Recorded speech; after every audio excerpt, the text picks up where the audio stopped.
आज के कार्यक्रम के मुख्य आकर्षण के रूप में हम सबके मंडल के आदरणीय अभिभावक और मंडल पदाधिकारी अधिकारी महोदय का शुभागमन बिल्कुल समय से हुआ। पानी और ऊर्जा से इस पूरे कार्यक्रम में रंग भरने के लिए आज आदर्श क्लब लोनिया टोला के प्रांगण में सावित्री बाई फुले जयंती समारोह के इस कार्यक्रम में मंच पर उपस्थित सभापति महोदय, उप सभापति महोदया, नगर परिषद नरकटियागंज, ईपी वर्मा कॉलेज के प्रोफेसर साहब श्री चंद्रभूषण बैठा जी, डॉक्टर साहब, यहाँ डीके शिकारपुर के माननीय मुखिया जी, जिला पार्षद श्रीमती पुष्पा पांडे जी, श्रीमती पूनम देवी जी, यहाँ मौजा पकड़ी उत्क्रमित हाई स्कूल की प्रधानाध्यापिका मधु कुमारी सागर जी, हमारे साथी बीपीएम जीविका और नगर परिषद नरकटियागंज के तरफ से आए हुए संतोष राज जी, बबलू सरदार जी, कथावाचक आदरणीय राजेंद्र शास्त्री जी, और यहाँ पर इस कार्यक्रम में हमारे सामने उपस्थित सभी माताएं, बहनें, मीडिया के बंधुगण और छात्र छात्राएं, आदर्श क्लब के वॉलंटियर्स, आप सभी को सबसे पहले सावित्री बाई जयंती के अवसर पर सबको शुभकामनाएं। आज 3 जनवरी है और अभी रिसेंटली हम लोगों ने नए वर्ष 2036 का भी स्वागत किया है, तो आप सबको नव वर्ष 2036 की बहुत बहुत शुभकामनाएं। आज का यह जो कार्यक्रम है जिसके बारे में पूर्व के वक्ताओं ने बताया और हम सब ने जाना कि एक नरकटियागंज जैसे सुदूर जगह पर लोनिया टोला में हम लोग सावित्री बाई फुले जयंती समारोह का आयोजन कर रहे हैं। यह आयोजन न केवल उन महापुरुषों को याद करने के लिए है जिन लोगों ने अपनी सेवा से समाज के शोषित और वंचित लोगों को आगे बढ़ाने का काम किया, बल्कि इस बात का भी गौरव करने के लिए है कि हम लोग इतने सुदूर क्षेत्र में रहते हुए भी महिलाओं को आगे बढ़ाने के लिए, बच्चियों को, छात्राओं को, खिलाड़ियों को आगे बढ़ाने के लिए हम लोग सीमित संसाधन के बावजूद अपने स्तर से क्या कर सकते हैं, उस पर भी यह गौरव करने का विषय है। और यह जो कार्यक्रम आदर्श ट्रस्ट लोनिया टोला के माध्यम से हो रहा है, जिनके संचालक संतोष राम जी, उनकी धर्मपत्नी श्रीमती गुड़िया कुमारी जी भी विशेष धन्यवाद के पात्र हैं, जिन्होंने इस सुदूर क्षेत्र में भी शिक्षा की अलग को जगाए रखने के लिए सावित्री बाई फुले की योगदानों को याद करने का एक माध्यम बनाया है। और यह बहुत ही महत्वपूर्ण है कि हम अपने ऐतिहासिक चीज़ों से सीखें और उस चीज़ को लेकर के आगे बढ़ें। आप सभी जानते होंगे और इसके बारे में इस ट्रस्ट के माध्यम से आप लोगों को बताया गया होगा कि आज से लगभग 200 वर्ष पूर्व सावित्री बाई फुले इस धरती पर आई। 1831 में उनका जन्म हुआ और बहुत ही कम अवस्था से उन्होंने अपने समाज में न केवल स्वयं शिक्षा ग्रहण की, बल्कि लड़कियों को आगे बढ़ाने का काम किया। और हम सभी अपने शास्त्रों में पढ़ते हैं कि जहाँ नारी होती है वही, जहाँ नारियों की पूजा होती है वही देवताओं का निवास होता है। परंतु इसको व्यवहार में लाने के लिए हम लोगों को बहुत मेहनत करने की आवश्यकता होती है, जो लगभग 200 साल पहले प्रारंभ हुआ। और वो हमारे देश ही नहीं बल्कि विश्व की पहली महिला शिक्षिका मानी जाती है। तो एक तरह से हम लोगों के लिए वो प्रेरणा स्रोत है।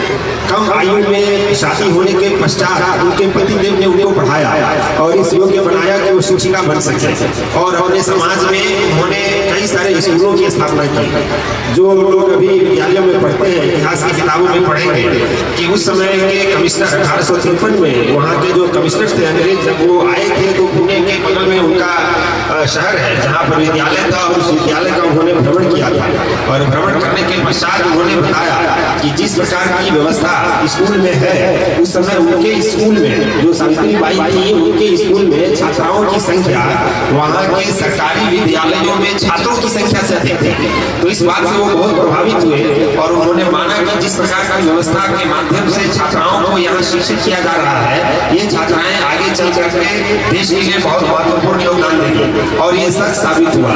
तो एक प्रकार से एक वंचित समुदाय से आने के बावजूद उन्होंने उस समय की कठिनाइयों को, संघर्षों को झेला और लोगों में शिक्षा के अलग को जगाया।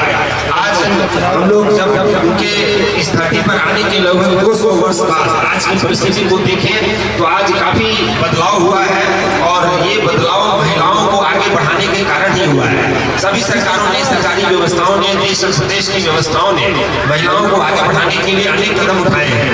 अभी इस बात का प्रमाण आप सब यहाँ पर स्वयं है कि इस दर्शक दीर्घा में अधिकतर महिलाएं ही हैं और सभी इस कार्यक्रम को सफल बनाने के लिए उपस्थित हुई हैं। आप सभी के जीवन में जो बेहतरी के लिए प्रदेश की या देश की व्यवस्थाओं के माध्यम से हो रहा है, वो सभी सावित्रीबाई फुले के द्वारा एक जमाने में किए गए कार्यों की प्रेरणा के रूप में ही आई है। आज के वर्तमान परिवेश में हम लोग देखते हैं कि बच्चियों को जन्म से लेकर के उसकी पढ़ाई लिखाई तक की व्यवस्थाएं सरकारी माध्यम से की गई है। के माध्यम से जब बच्ची जन्म लेती है उस समय उन्हें कुछ राशि दी जाती है ताकि माता और बच्ची दोनों का स्वास्थ्य ठीक रहे। धात्री माताओं के लिए व्यवस्था की गई है। आज हमारे बीच में आंगनबाड़ी सेविकाएं भी मौजूद है, वो इस बात को जानती है कि धात्री माताएं गर्भवती महिलाओं को जो व्यवस्था दी जाती है पोषण के माध्यम से, ताकि जो बच्चे का जन्म हो वो स्वस्थ रहे और माँ भी स्वस्थ रहे। फिर उसके बाद जब पढ़ाई का समय आता है तो स्कूलों में मिड डे मील के माध्यम से या अन्य योजनाओं के माध्यम से छात्राओं को आगे बढ़ाने का प्रयास हो रहा है। मुख्यमंत्री पोशाक योजना हो, साइकिल योजना हो, मुफ्त में पुस्तकें देने की बात हो, ये सभी व्यवस्थाएं की जा रही है। और जब वो बच्ची मैट्रिक पढ़ती है, मैट्रिक में प्रथम श्रेणी में आती है तो उन्हें एक मुश्त राशि दी जाती है।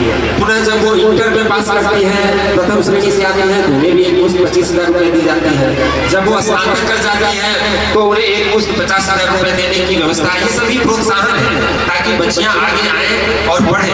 और हम सभी जानते हैं कि परिवार में अगर एक पुरुष शिक्षित होता है तो केवल वो एक पुरुष शिक्षित होता है, लेकिन परिवार में यदि एक महिला शिक्षित होती है तो वो पूरे परिवार को शिक्षित बनाती है, सुसंस्कृत बनाती है। इसलिए महिलाओं का शिक्षित होना बहुत जरूरी है। और यह बात हम लोगों को काफी देर से समझ में आई। सावित्रीबाई फुले ने इसे 1830-1850 में इसको समझा और इसके लिए उस समय उन्होंने काम किया।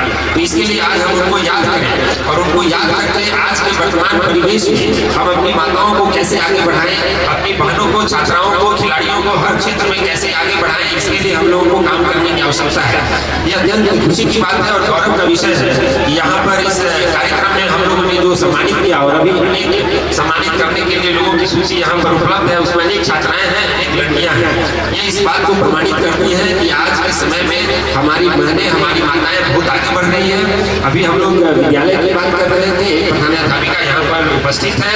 अभी विद्यालयों में, प्राथमिक विद्यालयों में 50% आरक्षण महिलाओं को है, ताकि शिक्षिकाएं जो महिला शिक्षिका होती है तो पहले दूसरी कक्षा के जो बच्चे हैं उनको ज्यादा अच्छे बेहतर तरीके से पढ़ा सकती है और साथ साथ उनका भी विकास होता है। साथ ही पंचायती राज व्यवस्थाओं में भी 50% आरक्षण महिलाओं को है, ताकि उन्हें समाज में प्रतिनिधित्व करने का, नेतृत्व करने का अवसर मिले।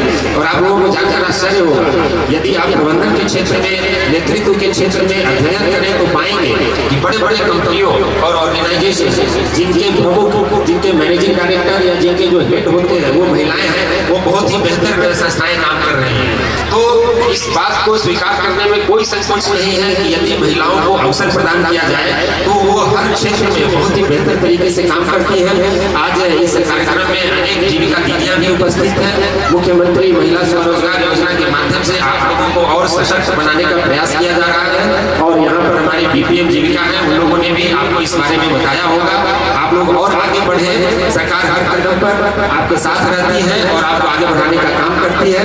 एक बार पुनः इस सावित्रीबाई फुले कार्यक्रम में आप सभी आगंतुकों का मैं अभिनंदन करता हूँ और विशेष रूप से जो ट्रस्ट है, ट्रस्ट के संचालक संतोष राम जी, उनकी धर्मपत्नी जो खेल प्रशिक्षक संतोष जी है, यहाँ पर मतलब संतोष ही संतोष राम जी है, उधर संतोष राज जी है, एक संतोष राज जी है। तो ये जो संतोषमय माहौल बना हुआ है, इस सबके लिए आप सबको बहुत बहुत शुभकामनाएं। और मैं उम्मीद करता हूँ कि ऐसे अवसर जो जितने भी लोग यहाँ पर आए हैं उनको और उनके परिवार को, उनके बच्चे और बच्चियों को प्रेरणा देंगे कि हम अपने बच्चों को पढ़ाएं, आगे बढ़ाएं और जिस क्षेत्र में वो अपनी प्रतिभा का प्रदर्शन करना चाहें उनको मौका दें। निश्चय ही मौका मिलने पर, मार्गदर्शन मिलने पर और सही प्रोत्साहन मिलने पर वो अपने अपने क्षेत्रों में आगे बढ़ेंगे। मैं एक बार पुनः आप सबको इसकी शुभकामनाएं देते हुए अपनी वाणी को विराम देता हूँ। बहुत बहुत धन्यवाद।